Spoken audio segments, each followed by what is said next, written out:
Attention, please.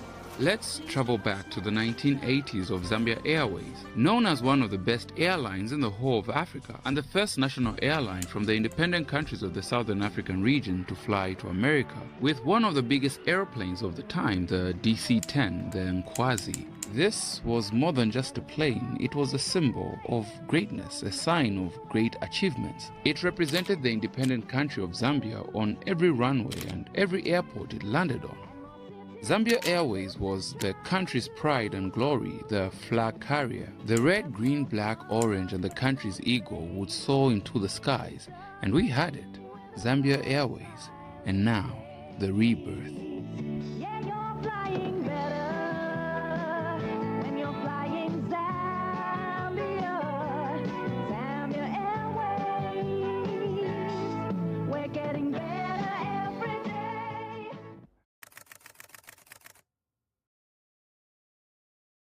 When you take your seat on Zambian Airways, amazing things start to happen. Zambian Airways was founded in 1964 after the reconstitution of the Central African Airways, which was the national carrier for the Central African Federation of Rhodesia and Nyasaland. So with the path to independence in 1964 of Zambia and Malawi, this led to the creation of three new national airlines of Zambia, Malawi and Southern Rhodesia, the country now known as Zimbabwe after its own independence. But these three airlines were fully owned subsidiaries of the Central African Airlines. They were relatively autonomous but relied on the Central African Airlines technical, managerial and financial assistance. Thomas M. D. Mtine was appointed as the first chairman of the Zambian Airways, and Mr. R. P. Hartley was the first general manager of the company. And in the February of 1964 at the Lusaka airport, the Prime Minister, Dr. Kenneth Kaunda, and members of the cabinet welcomed the first DC-3 in the colors of the Zambian Airways. The aircraft was the first of the airline's fleet, which consisted of 2 DC-3s and 3 DHC-2 Beavers, which were intended to operate on domestic services. And on the 1st of September 1967, Zambian Airways became independent of the Central African Airways, and the Zambian Airways Corporation was founded in order to take over Zambian Airways.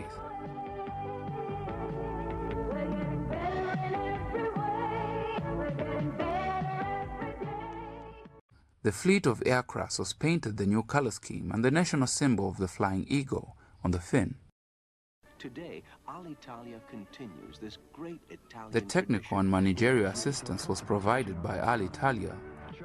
2 BAC-111s were delivered and the aircraft operated both domestic flights linking Lusaka, Livingstone and Ndola, and the international services that flew to Kenya, Malawi, Tanzania and the Democratic Republic of Congo, then known as Zaire. Zambian Airways began the route to fly from Lusaka to London with stops in Nairobi, Kenya and Rome, Italy, and the Douglas DC-8 was leased from Alitalia. Zambian Airways would go on to change its logo, and in the November of 1968, a charter subsidiary named the National Air Charter Zambia was formed in 1974, and in that year the first Boeing 707 joined the Zambian Airways fleet. And in 1975 the contract with Alitalia came to an end, and a similar agreement was signed with Aer Lingus.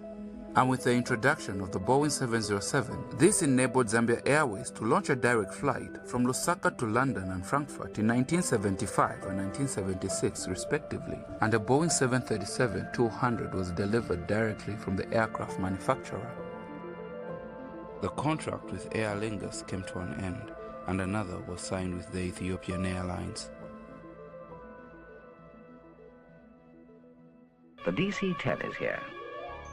And in the July of 1984, it was here, the epitome of Zambian aviation, the DC-10, nicknamed Nkwazi, the eagle, the flying emblem of Zambia, the national symbol, the country's pride and glory. It was the airline's first wide-body airplane with a passenger capacity of 230 people. The new DC-10 was delivered from McDonnell Douglas to Zambian Airways, and it was received by the managing director, Mr. Oliver Chama, and the chief pilot, Mundwe Godfrey Mulindika, with a tie-cutting ceremony, and Zambia became the 60th country in Africa to acquire the DC-10. And on the 26th of April 1988, Zambian Airways launched its first flight from Lusaka to New York via Monrovia in Liberia, and Zambia became the first nation from the independent countries of the Southern African region to fly to America. Reckon that this flight to JFK is a major breakthrough on our part. a major breakthrough because never in the history of the independent states of Southern Africa have we had such an achievement. And naturally, we are very proud of it. The Nkwazi can carry up to 230 passengers. It has 175 seats in the popular economy class, 33 in the Sable business class, and 22 in the 5-star quality first-class cabin. The Nkwazi arrived in America. Captain Alex Sakala told the passengers, who were all looking out through the windows, that the imposing structures they were seeing below were part of the Manhattan skyline. A few minutes later, he brought the aircraft to a safe landing.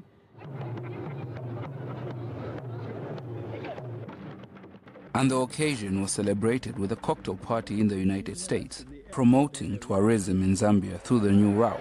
Captain Mulundika and senior airline officials welcomed the guests to the reception. Information about Zambia and its attractions was available to the guests. There was even a special pictorial display. The Nkwazi was a status of comfortability, class, and luxury. Its major destinations were London, Frankfurt, and Rome, with the addition of the New York route in 1988. Have been London, Frankfurt, and Rome. The New York flight is the latest and comes after years of meticulous planning.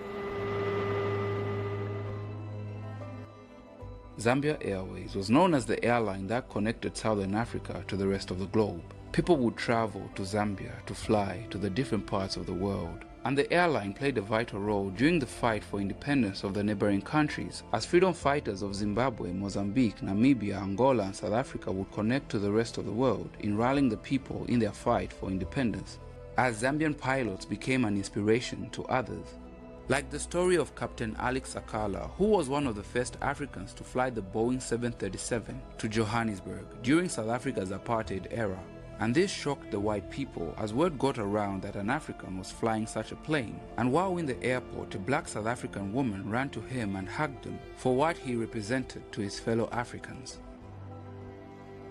And what made Zambian Airways the symbol of glory was the people who worked there, from the cleaners, the security, the engineers, to the pilots, who made the passengers feel safe in their hands as they fly through the skies. Like the veteran pilot, Captain George Grebes, seen here being presented with a certificate for his dedication and outstanding work by Mr. Gray Zulu. The pilots founded the Zambia Pilots Association with their first president, Captain Charles T. Mbilika. And the people who worked at Zambian Airways gave their lives to this profession, and a part of history being told through the stories of the flight attendants.